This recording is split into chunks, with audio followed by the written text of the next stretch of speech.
bw'oba okoye pulezidenti Yoweri Kaguta Museveni,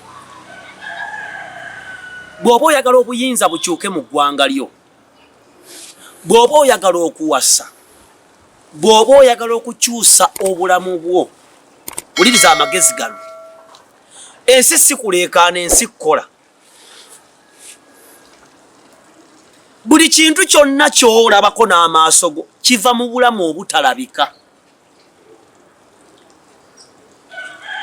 Nkiddamu, buli kintu kyonna ky'olabako leero n'amaaso go kiva mu bulamu obutalabika. Buli kirabika kiva mu butalabika. Tosobola kukyusa kintu kyonna nga tosoose kuloga oba nga tosoose kusaba. Awo we wava obuzibu bw'abantu bwe bajja bafuna. Waliwo omuntu ng'azitoowereddwa. Nze njogera nnyo ku gavumenti ya Museveni. Abantu ne bankyawa, ne banyiiga, amazima ng'ondabanga threat. Naye njagala nkubuulire, abantu bonna b'olaba b'ogoberera basajja balogo oba basajja basabi. Omuntu ng'anaakyusa obuyinza agobe Museveni ku buyinza, asookera mu ssaala n'okuwaayo n'okwenenya n'okusiiba n'abikolera ebbanga, kubanga buli kintu ekijja tekigenda mu lunaku olwo. Tolowooza nti gwe bajja teeka wali akalulu ogende osuule mu balodi mbwe nkyolinde ku rediyo ne TV balagire Museveni aveeko. Nedda. Ne bw'abeera mukyala wadde Bayibuli ega nti yalaba omukazi ow'okuwasa afuna okuganja, omukazi gwamulaba. Naye omukazi oyo agoberera ekyambalo eky'omwoyo ekikutambulirako, kyova olaba ow'ebisiraani awasa wa bisiraani. Omuntu bw'aba anoonya omukazi, Dr. Tibwe mba nnoonya omukazi, mba nnoonya fotokopi yange. N'olowooza bameka abaafuna abakazi olw'okuba balungi oba olw'okuba mukola naye n'omuwasa n'omutwala ewaka. Naye nga temulina kye mufaanaganya n'eki, kati muli mu mbirigo. Era n'amawanga mangi agakedde ne gakyuka ne gaffe twagala buyinza bupya ne gagenda ku nguudo ne geekalakaasa ne gakyusa obuyinza, gaba tegabukyusizza. Buli kintu kyonna tukisasulira omuwendo mu kusaba, mu kusiiba, mu kwenenya. Ebyo byonna n'abalogo babikola. Abalogo basaba, abalogo basiiba, abalogo beenenya, abalogo bawaayo. Abantu ba Katonda tebaagala kuwaayo, bamanyi kusaba na kusiiba. Abamu bamanyi kwasaba ku social media, olowooza bonna postinga bw'ova Museveni anaavaako. Ye ekyokubiri, Museveni yokka si issue ekuluma mbulamu. Bingi. Obulamu bujjudde entalo. Kyokka entalo zonna zisookera mu mwoyo. Kyova olaba Katonda n'aterawo ekintu ekinyonnyola amangu omwoyo, ekigambo kye bayita okuloota. Omuntu obulamu bw'oloota bwe bulamu bw'olimu. By'oloota nga weebase, oyo yeggwe. Eyo yensi ey'omwoyo. Waliyo obulamu bwa mirundi egi. Nze okwogera ebigambo bino n'obiwuliriza, ndiko omwoyo ogundiko n'ekyambalo ekindiko. Gwe jangu okole page otandika okwogera baba n'akulaba. Omukulembeze nga Museveni okutula ku ntebe emyaka 40 abeerako omwoyo ogw'obwa Katonda oba ogw'obwa Sitaani, kisinzira ku ye.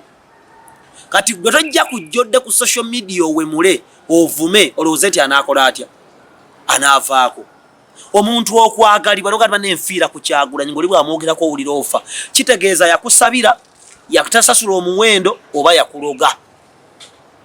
Ebintu ebi kati saagala munafu y'ensonga yakusaba Katonda. Abavubuka mutambulambulamu bw'okusaatuuka, mwe ne mulowooza nti buli kimu kyangu. Kyova olaba muddukidde n'ebweru muyoole ssente ne zibabula ne bakuggyamu ensigo. Oli waawo oli mukundaba naye obulamu bwabwonoona kubanga baddukira ebweru ng'olowooza Uganda mbi nnyo, kubanga totegedde ensonga yakusaba na yakuloga. Nkuwa amagezi ng'okyali muto.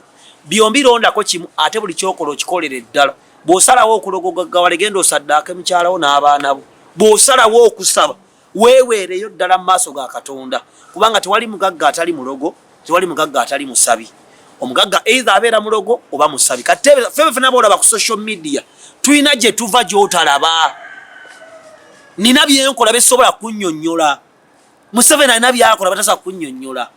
Bobi Wine alina byakola batasobola kunnyonnyola. Ebimukwagaza. Nange nina ensonga lwaki onvuma n'enkomawo enkya. agomaanyi sigajja naawe jangu okikole bakuvume bakuwemule bakuvume siriimu bakuvume we bakumaamawo bakukole kino bakutowaze baagala okukusiranya oza biki ku page eno bingi byendabiddeko naye trust me you cannot stop, you cannot intercept me.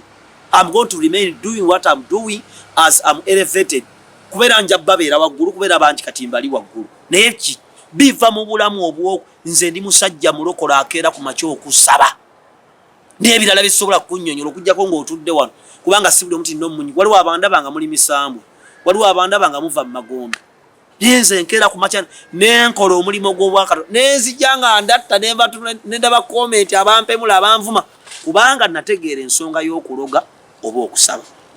Muganda wange obulamu si kwasama obulamu si kuupload obulamu si komenti walabe komenti genda okebera mu komenti nze bijjo omwavu akomenti nga nanvuma nze nono yanze omwavu tanvuma omuntu atena milioni 5 ku account ayinza kujja kunvuma nannemesa byenkola nedda netegeera omuwendo gw'okusaba n'omuwendo gwa Katonda oba ogw'eddogo gwe guleeta okukyusakyusa ebintu byonna ebikunyigiriza oba kuwasa oba ogenda kukola mbaga saba oba ologaloga kubanga ku mbaga enkuba ejja kuva eri n'amataba gajje abantu kati ono omwana afunye omulimu feibe abadde tiktok n'abaana bali mu kumuvuma bali mu kumuwemula bali mu kaba in tears kubanga abantu balogo buli kyofuna kisabire buli kyofuna kirogere kubanga lwakinyogera okuloga mmanyi nti abantu baloga naye nkuwe amakuba amagezi ag'obwa Katonda genda osabe Katonda.